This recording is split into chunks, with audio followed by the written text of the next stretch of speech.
Pessoal, a gente fez um pequeno corte aqui, a gente vai passar essa resposta do Reginaldo Lopes já já, porque já está aqui na linha com a gente aqui, já está no vídeo com a gente, o senador Eduardo Braga, do MDB. Ele vai conversar conosco aqui sobre a aprovação da reforma tributária também. Eduardo Braga, o senador, foi o relator ali da reforma tributária no Senado Federal. Senador, muito obrigado pela presença aqui no SBT News, no programa Poder Expresso. Eu queria que o senhor pudesse já explicar, na sua opinião, ali, quais são os pontos mais importantes dessa reforma tributária aprovada pelo Congresso Nacional. Boa tarde, obrigado pela presença, senador. Eu que agradeço ao SBT a oportunidade de poder estar falando com os brasileiros. Eu ouvi ainda há pouco o deputado Reginaldo Lopes falando de que essa é uma reforma importante para a população, importante para o contribuinte, importante para o setor produtivo, porque, afinal de contas, nós estamos acabando com a cumulatividade desse imposto de consumo no país, fazendo com que a população saiba exatamente o que é que ela está pagando em cada produto, sobre o imposto de cada produto. Vai ter lá na etiqueta o valor net do produto e o valor do imposto, fazendo com que o Brasil volte a ser competitivo nos nossos bens industrializados. Nós somos competitivos no agronegócio e vamos ficar mais competitivos ainda com esta reforma tributária. Já somos competitivos também nos commodities minerais e seremos mais competitivos com a reforma tributária.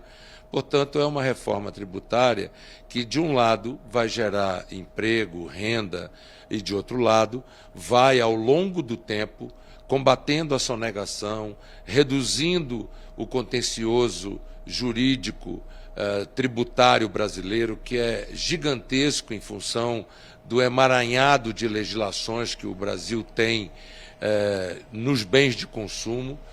Nós temos 27 leis diferentes de ICMS, temos mais de 2.000 leis diferentes de ISS, temos leis complicadíssimas com relação a PIS, CONFINS e também IPI, e tudo isso fica resumido a um IVA dual, que terá o CBS e terá o IBS.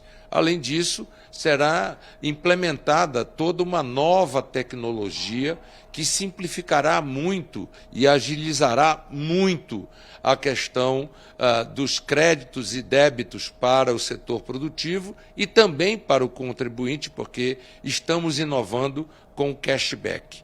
Cashback esse que fará com que as populações de baixa renda, que estão no CAD único, que tem meio salário mínimo de renda per capita, possam receber de volta os impostos pagos, tanto na conta de luz, quanto na conta de água, de esgoto, de gás, até a botija de 13 quilos. O gás canalizado também será beneficiado pelo cashback, além do serviço de telecom, ou seja, o telefone celular, a internet, a transmissão de dados. Tudo isso ficará mais barato para quem pode pagar menos e também ficará absolutamente transparente para aqueles que podem pagar mais. Portanto, é, sem dúvida nenhuma, uma reforma que todos nós temos a expectativa de que terá redução de alíquota ao longo dos anos. Outra inovação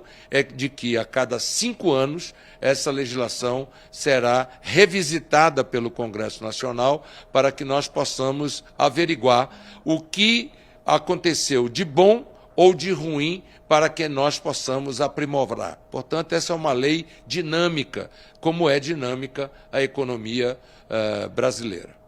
Senador, o senhor falou dos cashbacks. Eu queria entender ali, a partir de quando vai começar a valer? Porque a reforma aprovada agora, ela já não... Desculpa, a regulamentação da reforma aprovada agora já não vale a partir de hoje. Quando que seria? Qual é esse cronograma? Cashback, por exemplo, a partir de quando que seria, senador?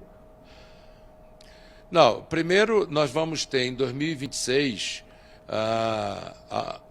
apenas obrigações acessórias para poder testar os sistemas.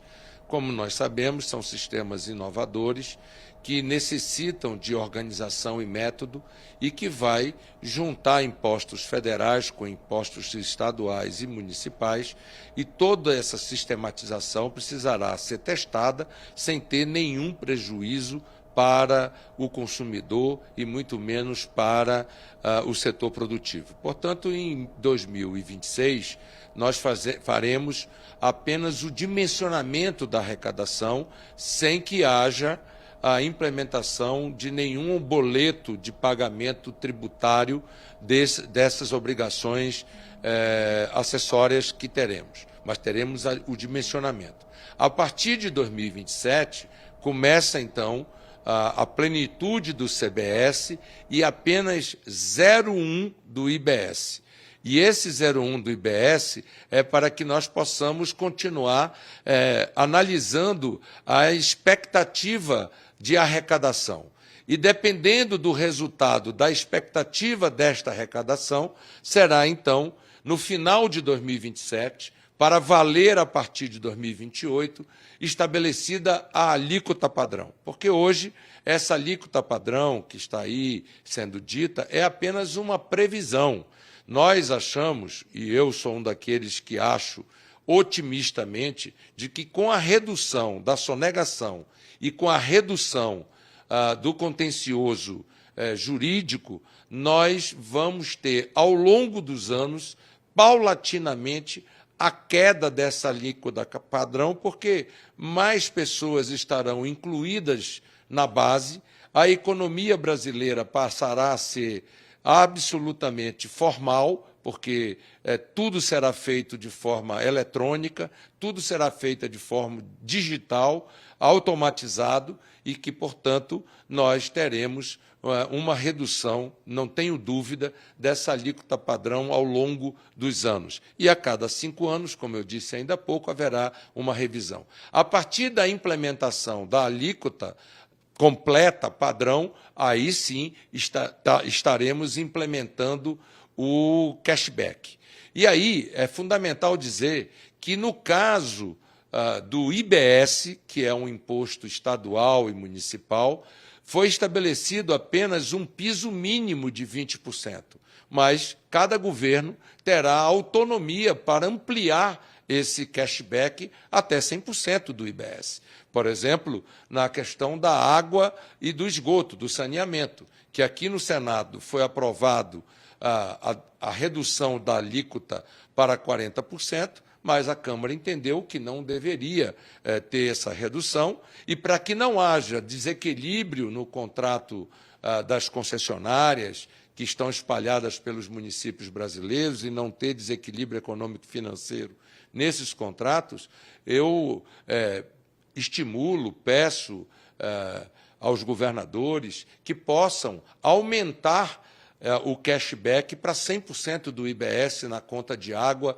e na conta de esgoto, assim fazendo também, através do cashback, justiça social ao tributo também sobre esse serviço essencial que é de água e de esgoto. Senador, para a gente encerrar, eu queria que o senhor fizesse uma avaliação para a gente aqui. O senhor falou dessa alíquota padrão, que é uma estimativa. O que a gente viu aqui, pelo texto que foi aprovado na Câmara dos Deputados, está em 27,84%, um pouquinho menor do que estava no Senado, que estava 28% e tanto. Esses 27,84% ainda assim é um dos maiores impostos do mundo. Por que a gente não conseguiu baixar mais? E pelo que o senhor acompanha, pelo que o senhor estudou bastante o tema, de quanto que conseguiria se baixar ali, por favor, senador? Eu digo a você o seguinte, hoje a população brasileira paga mais do que isso, só que por dentro e sem ser transparente. Não há a transparência no que nós pagamos de imposto dentro dos bens de consumo no Brasil. Lamentavelmente, a carga estimada, a carga tributária estimada em cima dos bens de consumo é maior do que teríamos se a alíquota ficasse por volta de 27,80, 27,90, e que não ficará, na minha opinião. Essa é uma opinião pessoal minha, diante dos estudos que nós fizemos e diante dos ensaios que fizemos. Nós acreditamos que nós teremos ganhos na redução, se, obviamente, o sistema funcionar na plenitude, se, obviamente, o split payment funcionar na velocidade que nós imaginamos. Não se esqueçam que são 3 níveis de complexidade de split payment. Primeiro, nós vamos entrar com split payment simples, depois nós vamos entrar com inteligente e depois nós vamos entrar com super inteligente.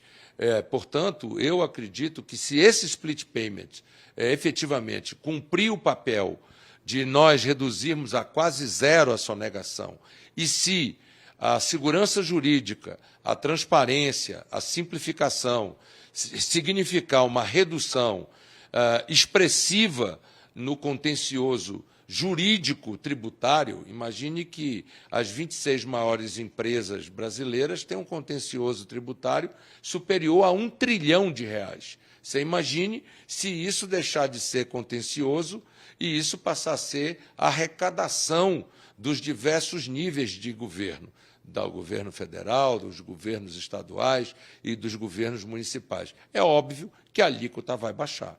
Quanto mais gente pagar imposto, respeitada a justiça e a função social do imposto, aqueles que podem pagar menos, pagam menos, aqueles que podem pagar mais, pagam mais. Nós teremos uma mitigação da regressividade desse imposto sobre o consumo. E aí virão, na realidade, 2 leis que são complementares a essa. Uma é a da desoneração da folha de pagamento e a outra é da revisão do imposto de renda, porque o imposto de renda no Brasil deixou de ser imposto sobre a renda para passar a ser imposto sobre o salário. Portanto, nós precisaremos enfrentar a revisão dessas 2 leis. E aí eu creio que nós estaremos entregando ao Brasil uma legislação moderna, contemporânea, e fará com que a economia cresça, o número de empregos cresça, a inovação tecnológica finalmente possa ser agregada aos produtos brasileiros e, assim, nós nos prepararemos para um presente e para um futuro muito melhor do que nós temos hoje. Senador, só para encerrar de fato agora que me surgiu uma nova pergunta. Essa foi a reforma dos sonhos que vocês esperavam depois de 4 décadas tramitando no Congresso Nacional? Não, eu acho que essa sua pergunta é muito boa porque me permite dizer uma frase que eu tenho dito inúmeras vezes. Esta é a primeira reforma tributária em regime democrático que o Brasil faz. Todas as outras reformas que o Brasil fez foi em regime de exceção. Ou no Brasil colonial, ou no Brasil que era governado pelos militares. É a primeira vez que fazemos uma reforma que foi feita com a correlação de força democrática. Ou seja, ouvindo o setor produtivo, ouvindo os estados, ouvindo os municípios, ouvindo os parlamentares que representam a população através do voto direto dos deputados federais e dos senadores da República. E a reforma que foi aprovada é a reforma possível. É óbvio que não é uma obra perfeita, é uma obra feita por seres humanos, mas eu não tenho a menor dúvida em afirmar ao telespectador: a reforma que foi aprovada é muito melhor do que nós temos hoje e assegura no futuro a construção do aprimoramento a cada 5 anos da correção dos equívocos, da revisão dos regimes específicos, do acréscimo de outros regimes, da diminuição de determinadas alíquotas, do incremento de outras alíquotas. Ou seja, esta é uma lei dinâmica, é uma lei viva, como é viva e dinâmica a economia brasileira. Perfeito. Esse foi o senador Eduardo Braga, do MDB, ele foi relator da reforma tributária no Senado Federal. Senador, agradeço demais a participação aqui no Poder Expresso, espero contar com o senhor em outras oportunidades, senador. Eu que agradeço e parabenizo o SBT pelo belo trabalho e quero aqui prestar ao vivo as minhas homenagens póstumas a esse grande brasileiro, Silvio Santos, que deixa um legado ao povo brasileiro, não só na área de comunicação social, mas também na área de geração de emprego, renda e desenvolvimento nesse país. Era um verdadeiro patriota. Obrigado, até a próxima.